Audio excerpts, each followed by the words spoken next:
Imagine this.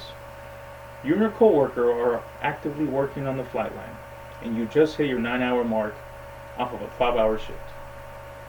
So at this point, you have only one priority, and that is to get off early. So what do? You start taking shortcuts. So as you're removing this 4,000-pound engine off of a $6 million aircraft, you don't realize that the engine railing brakes are not on. Lo and behold, the engine completely slips off the railing, and now, my friend, you have become part of a Class A mishap investigation.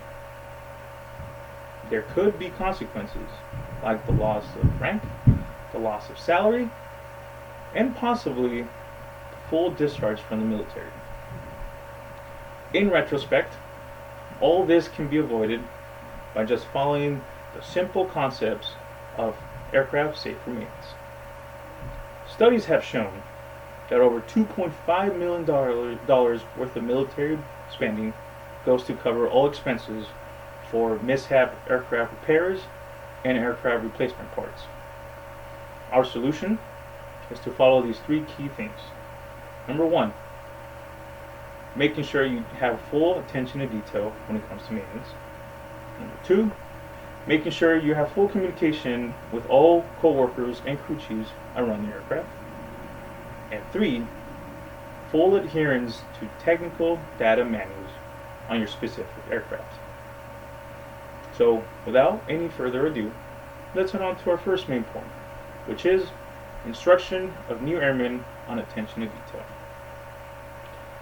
Our first important aspect of attention to detail is accountability, and more specifically, accountability of tools.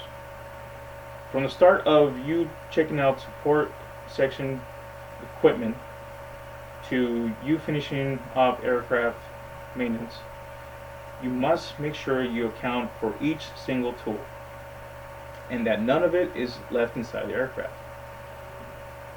Also, on top of that, look at aircraft forms. Make sure that everything that you've done is documented. And on top of that, making sure all documentation beforehand from other sections has been closed out. Number three, as you're running an engine, also make sure to inspect for leaks when it comes to oil or fuel. We have what we call the 18-inch rule, which is you have a full area responsibility 18 inches around the area that you're working on. And with that also comes full communication with your coworkers. And that leads us to our second point, communication being established with everyone around the aircraft. Make sure once you get to the aircraft that you're about to work on, that you ask crew chiefs and weapons troops what the status of the aircraft is. The reason why this is key is because if someone is in the middle of maintenance and you start off external power, you might possibly shock someone or engage a weapon that's not supposed to engage, and that could possibly lead to aircraft damage or even worse, loss of life. Once you're done with all maintenance, have a full radio communication with your expediter and the tower. The reason why you want to do this is because you want to keep everyone pretty much up to date on your aircraft maintenance.